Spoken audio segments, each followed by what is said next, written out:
하나, 둘, 셋. 구독자 여러분 안녕하세요. 오늘은 내가 로스쿨 1학년 때 알았으면 좋았을 몇 가지 것들이란 제목으로 짧은 영상을 찍어보려고 합니다. 지금 화면이 띄워져 있는 건 제 블로그 화면인데요. 제가 동일한 내용을 글로 적어둔 게 있으니까 영상보다 글로 보시는 게 편하신 분들은 제가 아래에 주소를 남겨놓을 테니 블로그로 가서 보셔도 좋을 것 같습니다. 영상에 담을 내용의 대강의 목차는 한 6, 7가지 정도를 생각하고 있는데요. 첫 번째로는 공부할 때 항상 답안지에 뭘 쓸지 고민하면서 책을 봐야 한다는 점, 그리고 답안지 작성의 기본, 그 중에서도 채점 기준표의 중요성, 그리고 무엇을 외워야 하는가, 변호사 시험 전반의 이해, 스터디의 활용, 두 문자의 정리 정도를 생각하고 있습니다. 영상을 찍으면서 빼거나 더해질 수도 있을 것 같아요. 앞으로 얘기할 내용들은 대부분 3학년이 되면 당연히 알게 되는 것들입니다. 그런데 저는 말해주는 사람이 없어서 좀 대책 없이 그리고 바보처럼 공부를 했었어요. 그래서 제가 1학년으로 돌아간다면 이런 내용들을 알고 공부를 하면 조금 더 현명하게 공부를 할 수 있지 않았을까 하는 내용들을 영상으로 찍어보려고 합니다. 이미 고학년이신 분들은 뭐 당연한 얘기를 이렇게 쓸데없이 구구절절 길게 얘기하고 있나 하는 생각이 들 수도 있으니까 뭐 패스하시고 판례 하나 더 보시는 게 도움이 되실 확률이 높을 것 같습니다. 첫 번째 얘기부터 바로 시작을 해볼게요. 지금 보고 계신 이 시험지는 변호사 시험 모의 답안지입니다. 사례형과 기록형으로 나누어져 있는데 색깔만 다르고 기본적으로 분량은 똑같아요.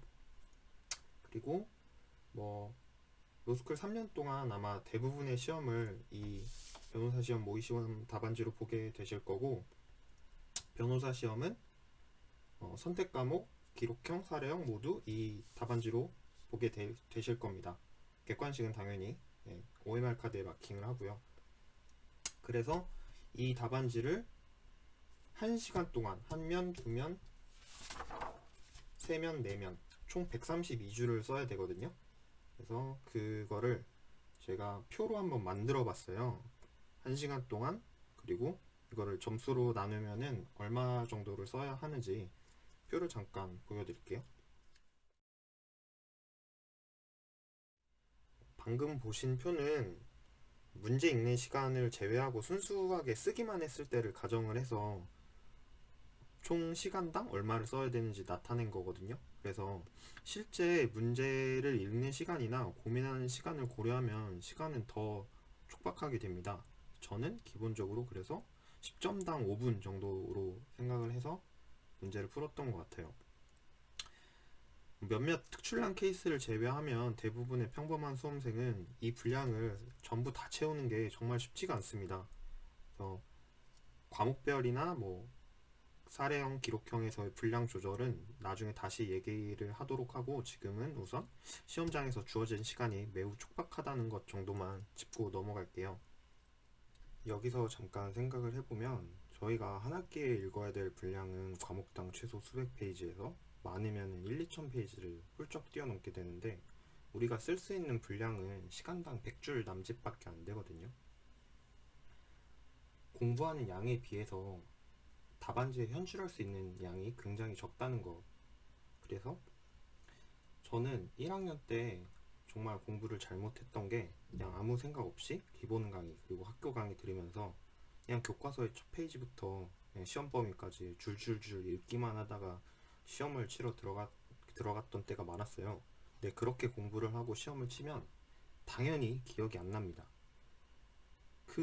한 100페이지를 외우는 것도 사실 거의 불가능에 가까운데 1000페이지를 넘는 분량을 어떻게 사람이 다 외울 수 있겠어요. 당연히 기억이 안 나게 되고, 공부할 시간이 저희가 촉박하니까 강약을 조절해서 중요한 부분을 중심으로 공부를 해야 되고, 시험 시간이 촉박하니까 내가 시험장에서 실제로 쓸 수 있는 내용을 위주로 외워야 하는데, 그냥 뭐가 중요한지 모르니까 그냥 처음부터 끝까지 줄줄줄 읽기만 하고, 그리고 뭘 외워야 될지 모르니까 그냥 아무것도 외운 게 없는 상태로 시험장에 들어가게 됐던 것 같아요. 그래서 처음 제가 제목에 적었던 것처럼 답안지에 뭘 쓸지 항상 고민을 하면서 책을 읽어야 되고, 그리고 그 답안지에 쓸 수 있는 내용을 중심으로 공부를 해야 된다고 생각을 해요. 그런데 이제 문제가 법학을 처음 공부할 때 내용은 물론이거니와 이제 용어나 개념 자체도 굉장히 생소한데 그 중에서 뭐가 중요하고 뭐가 안 중요한지를 스스로 판단하는 게 되게 어렵거든요. 그런 상황에서 교수님들마다 그리고 공부하는 사람들마다 자기가 중요하다고 생각하는 주제가 다를 수 있으니까 어떤 주제가 중요하고 어떤 주제가 중요하지 않은지에 대해서 하나의 일률적인 기준을 딱 정하기는 어렵지만 그래도 수험생 입장에서 가장 객관적인 눈으로 참고로 할 수 있는 기준이 이제 기출문제가 되겠죠. 기출문제 기출문제에도 물론 이제 중요하지 않은 주제가 출제되기도 하기는 합니다. 그렇지만 크게 보면은 중요한 주제들이 반복해서 출제가 되기 때문에 처음 공부할 때 이제 교과서를 봤으면 기출문제에서 주로 어떤 쟁점이 나오고 그 쟁점들이 어떻게 답안지에 현출이 되어야 하는지를 참고를 하셔서 공부를 하시는 게 굉장히 중요한 것 같아요. 저는 이제 그걸 못했기 때문에 예, 좀 강약 없이 공부를 했고 그래서 이제 낭비되는 시간이 굉장히 많았다라고 생각이 지금 와서는 생각이 들기 때문에 이제 공부를 새로 시작하는 입장에 계신 분들은 좀 그런 걸 참고하시면 좋지 않을까 생각이 됩니다. 그리고 또 한 가지는 이제 평소에 공부할 때부터 답안지에 쓸 내용과 그렇지 않은 부분을 좀 구별을 해서 이제 공부할 양을 줄여 나가야 시험장에서 외워서 쓸 수 있게 되거든요. 이제 외워서 그러니까 미리 내가 시험장에 뭘 쓸지를 정리를 하고 외워져 있는 상태에서 쓰는 거랑 그냥 내가 공부를 한 내용을 막연히 머릿속에서 생각나는 대로 쓰는 거랑 전혀 다르게 되거든요.